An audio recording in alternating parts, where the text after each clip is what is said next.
ये सफर आपको बाइक से क्रूज पे पहुंचाने तक का ही है।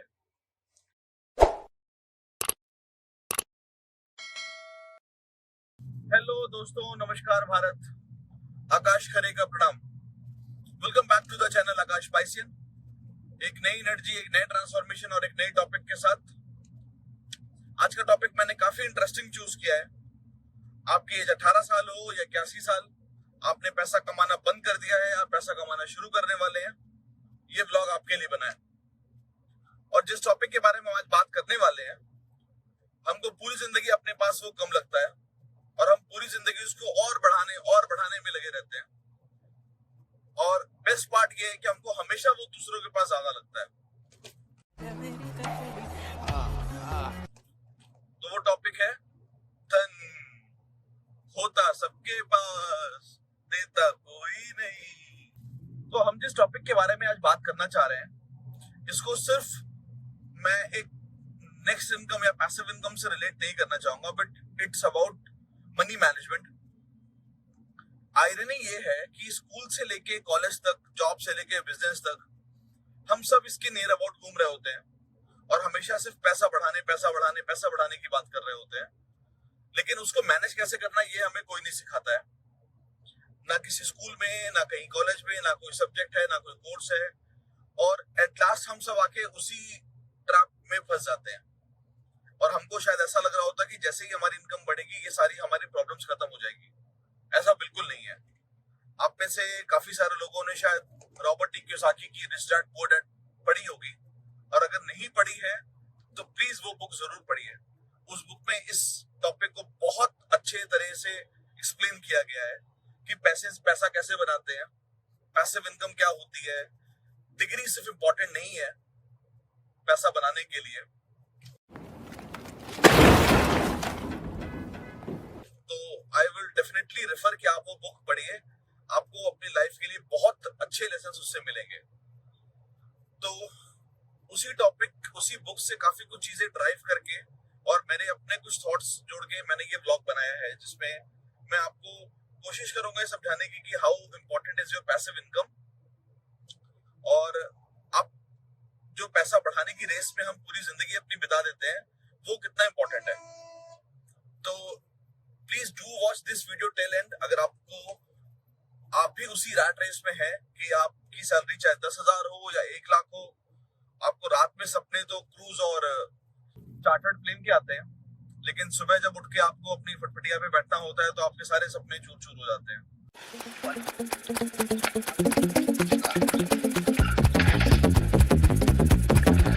तो अगर आप भी उसी भीड़ में हैं, आपको भी लगता है कि नहीं मुझे इस भीड़ से बाहर आना है और मुझे कुछ अपने लिए अलग करना है, then do watch this video and share as much as you can.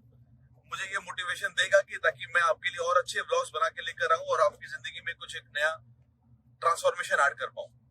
तो बेसिकली लाइफ में 2 टाइप की इनकम होती है और पूरी जिंदगी हम यूजुअली एक इनकम के अराउंड ही काम करते हैं। दूसरी इनकम के बारे में कभी सोचते ही नहीं है, या सोचते हैं तो सिर्फ सोचते ही रह जाते हैं। तो पहली इनकम जो है, जिसके लिए हम सब डायरेक्ट काम करते हैं, उसको एक्टिव इनकम बोलते हैं। दूसरी इनकम ज्यादातर लोग पैसिव इनकम के नाम से बोलते हैं। मैं उसको पैसिव इनकम का नाम नहीं दूंगा, मैं उसको स्मार्ट इनकम बोलता हूँ। अब मैं क्यों स्मार्ट इनकम बोल रहा हूँ, ये आपको आगे इस वीडियो में मालूम पड़ जाएगा। तो पहले एक्टिव इनकम के बारे में बात करते हैं। एक्टिव इनकम वही है जो आप अपनी डेली लाइफस्टाइल में काम कर रहे हैं, जिसमें आप दिन के 10 घंटे देते हैं। आपने कोई पढ़ाई की है या आप एक रेगुलर किसी जॉब पे जा रहे हैं और वहां से आपको फिक्स इनकम आ रही है। So that is your active income. आप अगर अपने दिन के 24 घंटे में से 10 घंटे कहीं पर दे रहे हैं, ऑलमोस्ट 40% के आसपास आप अपना टाइम दे रहे हैं, और उस अमाउंट से या उस सैलरी से आपका घर चल रहा है। यहीं पे अगर आपको एक स्मार्ट इनकम ऐसी ऐड हो जाए जो आपको शायद दिन में 3-4 घंटे देने हो मे बी, और उन 3-4 घंटे में भी आपको आपकी करंट इनकम का 50% मिलने लग जाए, तो वो शायद स्मार्ट इनकम होगी। और एक टाइम के बाद वो स्मार्ट इनकम अपने लिए खुद पैसा बनाएगी। तो मैं इसलिए इसको पैसिव इनकम का नाम नहीं दे रहा हूं कि जो पैसे से पैसा खुद बना रहा है, it means it's smart income. Passive income के लिए भी आपको काम करना पड़ता है। मेरे हिसाब से जो स्मार्ट इनकम मैं आपको रिकमेंड करने वाला हूं, वो ज्यादा बेटर टूल है, ताकि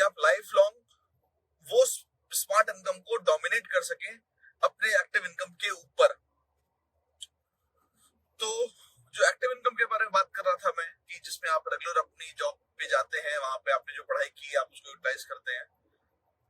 24 घंटे में से 10 घंटे देने के बाद यूजुअली सबके पास बहुत सारे बहाने होते हैं कि मैं थक गया, मैंने गाड़ी चलाई थी, मैंने ड्राइव किया, मैं पूरे दिन कॉल पे रहता हूँ, मेरा सर दर्द हो रहा है, बहुत सारे रीजंस हैं। तो अगर ये रीजंस आपके पास हैं और आप उससे खुश हैं तो उसका कोई सोल्यूशन मेरे पास नहीं है। बट यस, अगर आप कुछ करना चाहते हैं और आपको लगता है कि लाइफ में कुछ आपके मोटिवेशन होनी चाहिए, आपके लाइफ में कुछ स्पार्क होना चाहिए और आपकी करंट एक्टिव इनकम आपको वो पूरा नहीं करने दे रही है, और जो मैंने पीछे आपको जैसे बोला था कि आपको सपने क्रूज और चार्टर्ड इनकम के आते हैं, तो आपको कुछ मेहनत करनी पड़ेगी। पैसिव इनकम क्या, मेरे हिसाब से मैंने पूरी पैसिव इनकम को, जितने लोगों के मैंने वीडियो सुने, बुक्स पढ़ी, उसके बाद मैंने इसको 3 कैटेगरी में बांटा है। ये 3 टाइप्स के पैसिव इनकम या स्मार्ट इनकम हो सकती है। मैं पैसिव इनकम इसलिए आपको बार बार बोल रहा हूँ, शायद आप उससे कनेक्ट जल्दी करेंगे, but for me and for you it should be a smart income. तो जो स्मार्ट इनकम के बारे में बात कर रहा हूं मैं, 3 टाइप से हम उसको शुरू कर सकते हैं। तो सबसे पहली कैटेगरी है डिजिटल मीडिया, सेकंड कैटेगरी है सॉवरेन गोल्ड बॉन्ड, तीसरी कैटेगरी है सोशल मीडिया। अब आप बोलोगे कि मेरे पास ऐसी कोई स्किल नहीं है जो मैं इन तीनों पे यूटिलाइज कर पाऊं, दिखा पाऊं। अगेन, बहुत सारे बहाने सबके पास होते हैं, तो काफी सारे बहानों को मैंने काउंटर करने के लिए इस ब्लॉग में वो चीजें कवर की हैं। तो एक एक करके टॉपिक के बारे में बात करते हैं। डिजिटल मीडिया के बारे में बात करते हैं। तो डिजिटल मीडिया आप बोलो या डिजिटल मार्केटिंग बोलो, आज की डेट में Amazon, फ्लिपकार्ट हम सब यूज करते हैं, लेकिन हम सब उसमें से सिर्फ सामान खरीदने के लिए यूज करते हैं। आप में से बहुत सारे लोगों ने शायद एक वर्ड एफिलिएट मार्केटिंग सुना होगा। एफिलिएट मार्केटिंग बेसिकली क्या होती है कि आपने अगर किसी प्रोडक्ट को यूज किया और अगर आप वो बाकी लोगों को रिकमेंड कर रहे हैं, तो आप जिसका प्रोडक्ट रिकमेंड कर रहे हैं वो आपको कुछ इंसेंटिव देगा आगे उसको प्रमोट करने के लिए या सेल करने के लिए। अब जैसे फॉर एग्जांपल मैं पतंजलि का अगर टूथपेस्ट यूज करता हूँ और मैंने पतंजलि के टूथपेस्ट को आगे रिकमेंड किया कि भैया पतंजलि का टूथपेस्ट यूज करो, तो मुझे पतंजलि शायद डायरेक्ट पैसा नहीं देगा, बट थ्रू एफिलिएट मार्केटिंग देगा। तो Amazon पे एफिलिएट मार्केटिंग के आपका अलग एक आईडी बन जाएगी। आप एफिलिएट मार्केटिंग की आईडी लेके और आप उसको ऑर्गेनिक फ्लो करो, आप उसकी मार्केटिंग करो कि भैया ये प्रोडक्ट बहुत अच्छा है, आप उसको यूज करो, उसके क्या फायदे हैं। आप उसको अगर लोगों को समझाओगे, लोग उससे खरीदेंगे, तो आपको वहां से इनकम जनरेट हो जाएगी। अगर आपको उसके बारे में और डिटेल जाननी है तो आप प्लीज मुझे मैसेज करिए, मैं आपको डेफिनेटली इसमें हेल्प करूंगा कि आप इसको कैसे और बेहतर तरीके से पुश कर सकते हैं, और मैं डिटेल में आपको शायद इसको समझा पाऊंगा। सेकंड, मैंने आपको बताया सॉवरेन गोल्ड बॉन्ड।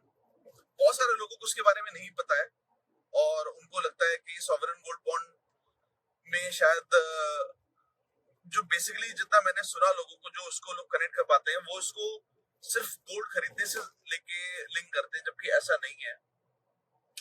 अब आज की डेट में आप बोलोगे गोल्ड खरीदना इतना आसान कहाँ है, पैसे नहीं है मेरे पास, तो अब लोग गोल्ड खरीदने का मतलब समझते हैं या तो ज्वेलरी या बिस्किट्स, जबकि ऐसा नहीं है।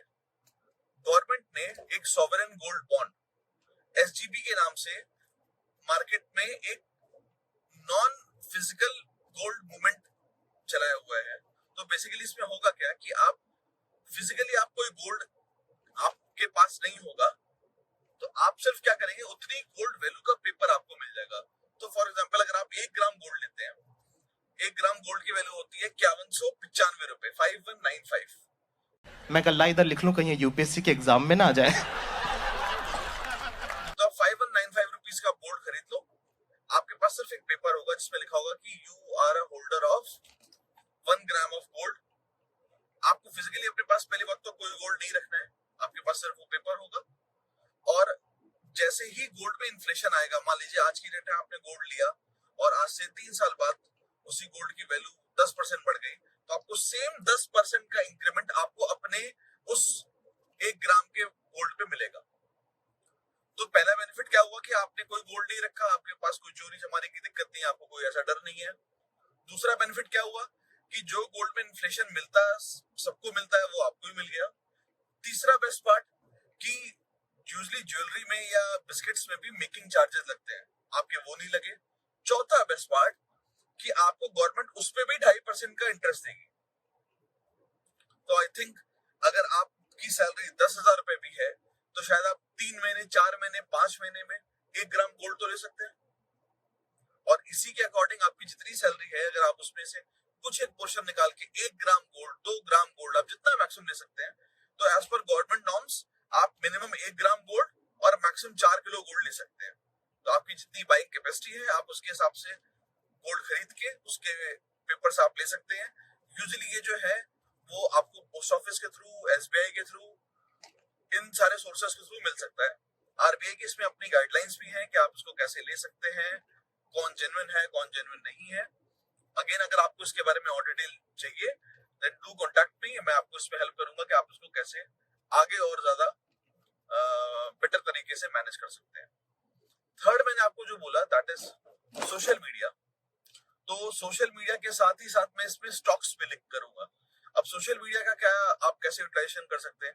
सोशल मीडिया बेसिकली आज की डेट में हम सब अगेन सिर्फ इस पार्ट पे हैं, यूजर पार्ट पे हैं कि हम यूट्यूब पे वीडियोस देखते हैं, फेसबुक पे लोगों के पोस्ट देखते हैं, इंस्टा पे लोगों की फोटोज देख रहे हैं, लिंक्डइन पे लोगों के पोस्ट देख रहे हैं। हमें पैसा कमाने के लिए शायद उस पार जाना पड़ेगा। Everyone has to be a creator, और उस पार जाके कुछ स्किल एक आप में ऐसी होगी जो आप इन सारे प्लेटफॉर्म्स पे पोस्ट कर सकते हो। अब अगेन, जब स्किल की बात मैं करता हूं तो सब इसको प्रोफेशनल स्किल से लिंक करते हैं। मैं इसको प्रोफेशनल स्किल से लिंक नहीं करना चाहता। ये कोई भी एक बेसिक स्किल हो सकती है, वो चाहे खाना बनाने की हो, साफ सफाई करने की हो। अगर आप कोई बोले कि मुझे कुछ नहीं आता, मुझे सिर्फ झाड़ू लगाना आता है, आपको झाड़ू लगाना अगर आता है, आप झाड़ू लगाने के ऊपर ही बहुत सारी चीजें बता सकते हो। झाड़ू कैसी होनी चाहिए, कितनी लंबी झाड़ू होनी चाहिए, कितनी सीख होनी चाहिए, फुल झाड़ू होती है, सीख वाली झाड़ू होती है, कहाँ बनती है, कौन कौन सी अच्छी कंपनीज हैं। आप इसकी भी एफिलिएट मार्केटिंग कर सकते हो, आप इसके भी यूट्यूब पे वीडियोस बना के पोस्ट कर सकते हो, और इसको आप हाइजीन से लिंक कर सकते हो कि हाइजीन कितना इंपॉर्टेंट है। तो वर्ड इज टू बिग, सिर्फ आपको शायद अपनी आंखें सारी खोलनी होंगी। तो सोशल मीडिया इसलिए मैंने बोला बहुत इंपॉर्टेंट है। और आप देखते हो कि बहुत अजीबोगरीब वीडियोस हैं जो इजिली वायरल हो जाती हैं, और आपको शायद नहीं पता होगा कि जितनी वीडियोस वायरल होती हैं दे अर्न इन लैक्स। अच्छा, ये सब भाई लोग इधर आओ। आज से कोई भी भाई पानी का लाइन में नहीं खड़ा रहेगा। मैं सबके घर में 3-3 नल लगा देने वाला हूँ। 3 नल? और हम शायद 1 लाख 2 लाख की सैलरी पे पहुंचने के लिए हमें कितनी मेहनत करनी पड़ती है, कितनी पढ़ाई करनी पड़ती है, और कितना अपने आप को खुद को घिसना पड़ता है। तो अगर हम थोड़ी सी मेहनत शायद इस डायरेक्शन में करेंगे then this can be really a boon for every individual जो भी इसमें वो कंट्रीब्यूट करता है। और लास्ट में सोशल मीडिया के साथ ही मैंने स्टॉक मार्केट लिंक की है। तो स्टॉक मार्केट में अगेन इंडिया में बहुत मिनिमम परसेंटेज है, आई थिंक लेस देन 5% ऐसे लोग हैं जो स्टॉक मार्केट में इन्वेस्ट करते हैं, और यूएस में मोर देन 70%। तो ये डिफरेंस देख के आपको मालूम पड़ जाएगा कि इंडिया के लोगों की सोच क्या है, और इंडिया कहां पर है, और यूएस की सोच क्या है, और वो यूएस कहां पर है। तो स्टॉक मार्केट में ऑब्वियसली आप देखते होंगे आजकल बहुत सारे एड्स आ रहे हैं कि उसमें इन्वेस्ट करना चाहिए, लेकिन अपने सूझबूझ से करना चाहिए, म्यूचुअल फंड में इन्वेस्ट करना चाहिए। तो काफी सारे लोगों को स्टॉक मार्केट का मतलब लगता है सीधे रिस्क, पैसा लगा दिया डूब गया, ऐसा है वैसा, बहुत सारे मिथ्स है उसको लेके। फिर दूसरा, म्यूचुअल फंड को लोगों को लेके लगता है कि उसमें भी नॉलेज नहीं है तो मैं कैसा पैसा लगाऊंगा। इन सब चीजों के लिए मार्केट में ब्रोकर्स हैं। अगर आपको नहीं पता है तो आप ब्रोकर से कनेक्ट कर सकते हैं। आपको शायद कुछ एक फीस पे करनी पड़ेगी स्टॉक्स को खरीदने के लिए या म्यूचुअल फंड्स को खरीदने के लिए, but you will be safe, और आपका कुछ पैसा एटलीस्ट मार्केट में जाएगा। तो जो भी इनकम आपके पास आ रही है, बजाय कि उसको सेव करने के, आप उसको मार्केट में इन्वेस्ट करें। तो आप सबको पता होगा कि आज की डेट में हम लोगों को जो सेविंग अकाउंट पे इंटरेस्ट मिल रहा है दैट इज 4%, और महंगाई जो है दैट इज 7%। तो एक एग्जांपल अगर आपको दूं मैं, तो अगर आपके अकाउंट में 100 रुपए हैं तो 1 साल के बाद वो 104 हो जाएंगे। लेकिन जो सामान आज 100 रुपए का मिल रहा था वो अगले साल 107 रुपए का मिलेगा। इसका मतलब आपने अपनी पैसे की वैल्यू को गिरा दिया। 3% आप मार्केट से पीछे चल रहे हो। तो पहले ऐसा फॉर्मूला था कि अगर आप अपने अकाउंट में पैसा रखते हो, या आप एफडी करते हो, या आप आरडी करते हो, तो शायद आप मार्केट की इन्फ्लेशन को बीट कर पाओगे। अब वो नहीं है। तब आपको ऐसी जगहों पे पैसा लगाना होगा जहां पर आप इजिली पैसा डाल के निकाल सको, ताकि अगर आपको कोई वक्त जरूरत पड़े तो आप पैसा यूज कर पाओ। सेकेंडली, आपको वो रिटर्न एटलीस्ट मार्केट से 7% से ज्यादा हो, या तो 7% हो या 7% से ज्यादा हो, तब आप एटलीस्ट इन्फ्लेशन को बीट कर पाएंगे। तो ये 3 मेरे हिसाब से सजेशंस थे। उम्मीद करता हूँ आपको ये व्लॉग मेरे बाकी व्लॉग्स की तरह अच्छा लगा होगा, और आप जैसे आपने बाकी व्लॉग्स में अपना प्यार दिया, आप इस व्लॉग को भी अपना प्यार और सपोर्ट देंगे। अगर आपको ये वीडियो अच्छा लगा हो तो प्लीज लाइक का बटन दबाएं, और सब्सक्राइब नहीं किया है तो please do subscribe right now. और अगर आपको अगेन ये वीडियो अच्छा लगा हो तो please share with as much people as you can. आपको लगता है कि आपकी फैमिली में, फ्रेंड्स में ऐसे लोग हैं जिनको इस मनी मैनेजमेंट के ऊपर नॉलेज चाहिए थी, या कुछ थोड़ा सा इंफॉर्मेशन चाहिए थी, या पैसिव इनकम के बारे में या स्मार्ट इनकम के बारे में कुछ भी जानना था, तो आप प्लीज उन तक ये वीडियो जरूर पहुंचाइएगा। मिलते हैं बहुत ही जल्द एक नए व्लॉग के साथ, एक नए टॉपिक, एक नई एनर्जी, एक नए ट्रांसफॉर्मेशन के साथ। Thank you so much for making me part of your day. मिलते हैं बहुत जल्द। Thank you so much.